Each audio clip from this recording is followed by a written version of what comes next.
ახლა მივდივართ ლიკა ლაბაძესთან.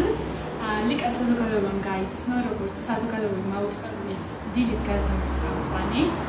შემდეგ იგი მონაწილეობდა ცეკვავან ვარსკვლავებში, სადაც მან გაიმარჯვა სამართალდესთან ერთად. ხოლო ახლა იგი მუშაობს იმედის დილაში და ყოველდღიურად საქართველოს ესწავლება იმედის სტუდიიდან.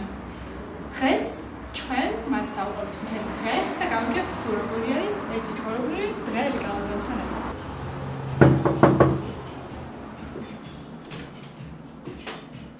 ვიდობის გამარჯვება ჩემს სახლს. ამდენ ქიტილის და მემზადების სამსახურში წასასვლელად და პირველ რიგში მქონდა ყავა მოსავლია ამის გარეშე ვერ გავიყვიძებ. აუცილებლად და მე ნელა შევალ თავს მომიწესრიგებ ისევ კიდევ ერთხელ გადავიმეორებ დღევანდელ თემას და მე უკვე წავალ. ამ ყველაფერთვის მაქვს სულ რაღაც 20 წუთი. მე მიყვარს აი ეს ამ ჭიქით როდენ გასაკვირს არ ნახოს ყავას აი ამ ჭიქით. ტელევიზია ნამდვილად მაინტერესებდა და მინდოდა დამეგზელებინა ამ კუთხით ჩემი თქვა ცხოვრება და სამწუხაროდ ისე დაემთხვა რომ ზუსტად იმ დროს როდესაც კასტინგი იყო გამოცხადებული ზუსტად მახსოვს ეს იყო 25 აგვისტო მე ვიმყოფებოდი ბათუმში ნინო ანანიაშვილთან ერთად მან ჩამოიყვანა ერთ-ერთი უცხოელი ქორეოგრაფი რომელიც სპეციალურად მხოლოდ 10 გოგონასთვის დასიდან შერჩეული 10 გოგონასთვის დგავდა ახალ ბალეტს. მაინც თხოვე ქალბატონინოს გავბედე, ვერ გავედავდა ალბათ და ვერც მე ადრე რო არ დოვებოდა ესე ძალიან თქვათ ბალეტიდან წამოსვლა და ტელევიზიაში მისვლა. და ძალიან ვთხოვე რომ ერთი დღით აუცილებელი საქმე მქონდა თბილისში უნდა ჩავსულიყავი. და ჩამოვედი საღამახსოვს რეპეტიციები დავამთავრე, წამოვედი საღამოს 6 საათზე თბილისში ღამით ჩამოვედი, დილით მთელი დღე გავიარეს კასტინგი და მე უკან დავბრუნდი იმავე დღეს. და 5 დღეში დამირეკეს და მითხრეს რომ ვიყავი აყვანილი საზოგადოებრივი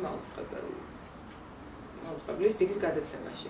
და ნუ რა თქმა უნდა, უბედნიერესი დღე იყო ჩემს ცხოვრებაში, იმიტომ რომ ის ცხოვრება, რომელსაც მივუძღვანი მთელი წლები, პრაქტიკულად ამოვატრიალე და დავტოვე უკან და ვიწყებდი საერთოდ განსხვავებულ ცხოვრებას. და ეს გარკვეულ რისკთანაც იყო დაკავშირებული, იმიტომ რომ იმ საქმეს ვეჭირდებოდი, რაც ცხოვრებაში არ გამიკეთებია და ის საქმე დავტოვე, რასაც მივუძღვანი მთელი ცხოვრება. ხო, ძალიან მახსოვს დაძაბული ვიყავი, ესე აწონდაწონილად თითო სიტყვას გამარჯობა რომ ვუყურებ. ეხლა ვერ ვუყურებ, ერთხელ ჩავთე და ნუ ცოტა შემეშინდა გამეცინა, იმიტომ რომ პატარა რაღაცა შეშინებულ ბარტყს უგევარ რაღაცა.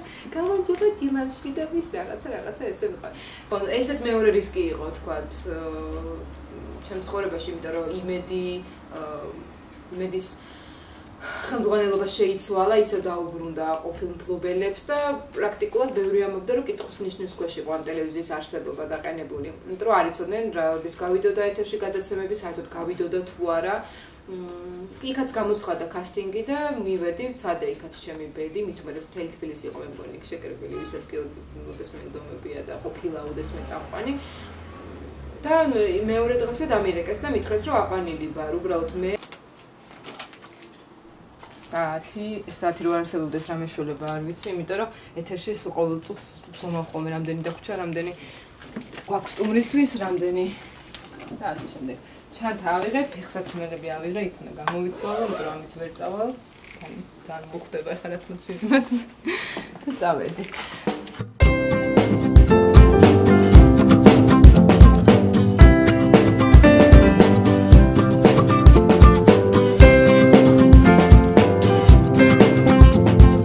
თავისუფალი ფიქრებისგან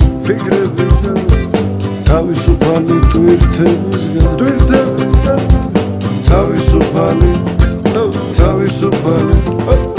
თავისუფალი იმედის დილა ხან მზენათა ხან ფოთლები ცვივა ხან თოვლი მოდის ხან ხმაურობს წვიმა იხატება დილა თენდება დილა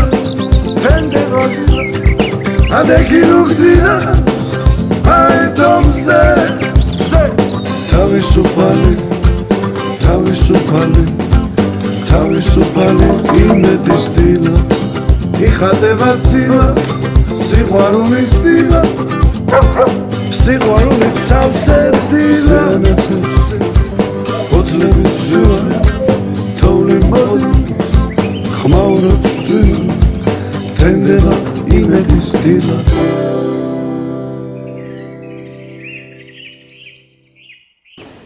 დილამშვიდობის იმედის დილა გათენდა არის ზუსტად თვის ნახევარი და ამ წუთიდან გიერთდებით ნესკაფე კლასიკთან ერთად. გორია ლიკასთან მუშაობა. მაგარია ლიკა მოკლდა. თიანზე ასრულებს. აბა პირდაპირ. პირდაპირ ეთერში და პირდაპირ. იცნობდი სანამ ცეკვავენ ვარსკვლავებში მოხდებოდი თუ არ იცნობდი? ვიცნობდი არა. გარტყმაში არ იყო ვინ რა იყო რა. კასტინგზე ვნახე პირველად მე ვინ არის. სად მოვიდა რა. შენ გაწეს როგორ გნახე. სახსოვ? რა მოხდა პირველ თვენა? არაფერი რა მოხდა იყო იდგა. რა უნდა მოხდარიყო? ნახე, არა იმაში რა ქვია. ბერეფანში დავეჯახეთ ერთმანეთს და ფურცლები დაეყარა. ჩვენ ერთად დავიცეკვათ. ჟანრის კარა ასე არ მოხდარა. რა ისე მოხდა რომ მე მე შემწყვა და შენ ესე მომიტრიალე ხო თან. არა ნუ ერთად დავიცეკვათ. საური კაცრი იყო თუ არა ცეკვავენ ვარსკვლავებში. ეს კაცრი რა პროფესიონალი მოცეკვავეა და რა თქმა უნდა. კაცრი ვერ უქნებოდი მეც თავიდან ვსწავლობდი ცოტა რომ ცოდნა და აღარ შექნებოდი. მაგრამ ისე მტკიცეა. კაცრი სხვა სიტყვაა. მტკიცე. ძლიერი ხალია რა. აი უნდერიც ასე რომ არ ყოფილიყო ალბათ ეს მოვიგებდი. ძალიან ჟანრობრივად ძალიან მრავალფეროვანი. გარეგნულად არავინ არ იცნობს და ეს იმის ბრალია რომ მას არ უყვარს ტელევიზიით გამოჩენა. ესე ყველაფერი ავადაგოთ.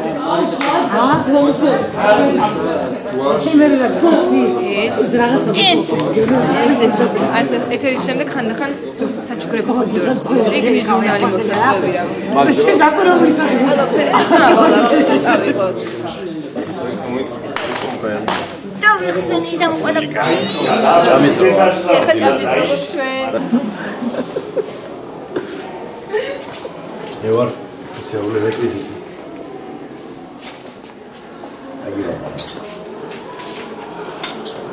შენი არ ახლოთ. შენი არ ახლოთ. მე ეს ჯამი ხოლმე ყოველთვის. ამაზე მე ჯამი ხათამის კატლეტი. გრეჭება, ხაჭაპური და გოგაკონა, მაგრამ არ დათავდა ჩემი არბაში. პარპაში. იმის მერე ვცდილობ მათგენი არ ვიყო, მაგრამ კაბინეუზე უარს არ ვიყო. აი ეს არის მიშა სადაც ვატო იმაში. ой, что вот. ლიკა დიეტებს იცავ ხოლმე ან ცეკვისთვის და ესე? სულ დიეტაზე ვარ, მაგრამ ბევრს მაისჭამ. მაგალითად, როგორ? თუ დიეტაზე ხარ, მაგრამ ბევრს მაისჭამ. აი გეტყვი. საშუალოდ ნახევარი ბუნთები რა. 2-3 ხო მაქსიმუმია. ჭამს, რამდენი მჭამ იცი?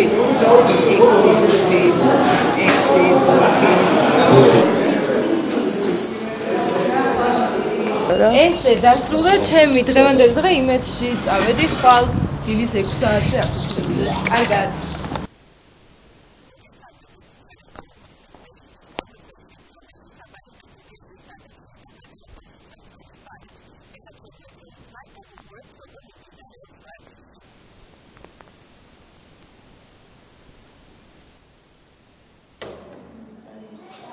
გამარჯობა, მოგწანდით.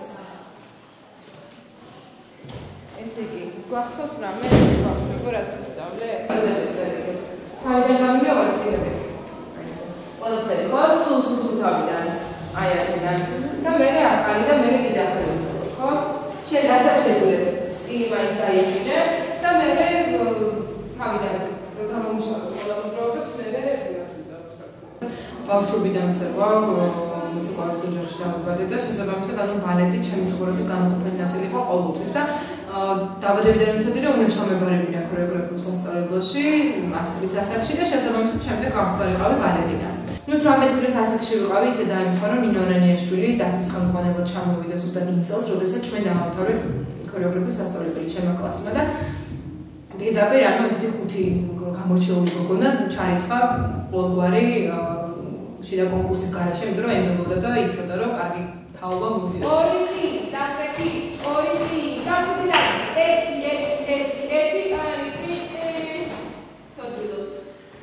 ასოს ბოლოს სპექტაკლი, რომელიც ვიცეკვე, ის საყვარელი ბალეტი, რომელიც ყველაზე მეტად მიყვარს დღესაც. დაცემული ანგელოზები ირჟიკელიანი შესრულებით 15 წუთიანი ურთულესი თანამედროვე ბალეტი. და სულ მეგონა რომ ბოლო სპექტაკლს რო ვიცეკვავ, ალბათ ცრემლი წამომივა, როდესაც ჩემ თვალწინ ფარდა დაიხურება და ჩაქრება ეშუქები და ესე თავდება ეს ბალეტი, რომ წევხარ ზურგზე და შენ თავზე ქრება ეს მელოდია და ფარდაც იხურება. მოვიდა ეს მომენტი და სცენაზე წევარ და მეუბნები ჩემ თავს, ჰეი ხარა იგძენი რა, ასე ნუ არაფერი არ მიგზნია საერთოდ და არანაირი რეაქცია არ მქონდა, აი ბოლოჯერ ვიცეკვე და აქ მივხვდი რომ არასდროს ალბათ არ მომენატრება ისე, ვთქვათ როგორც მეგონა რომ მომენატრებოდა და არ ვინანებ, იმიტომ რომ მაშინ გადავდგე ისლამით და მაშინ დავანებე ბალეტს თავი, როცა მზად ვიყავი ამისთვის. F5-ზე რომ ხო, F5-ში სიმართლე რომ გითხრა, არც მიკითხავს ალექსანდრესთვის, რეჟისორისთვის საიდან მომაგნო. იმიტომ რომ პირდაპირ მახსოვს დამიკავშირდა და მითხრა რომ სულს რომ გადაგიხო ჩემი ფილმში. Your tender touch reminds me of that song. I need to turn it on. I don't know if you really like it when I turn you on. I wanna tell you something, boy. So here I said it all. Could you be my funky lover? Could you be my taxi driver? ჩემი ბავშვობის ყველაზე საუკეთესო მეგობარი და მომენატრა არ მინახავს შენ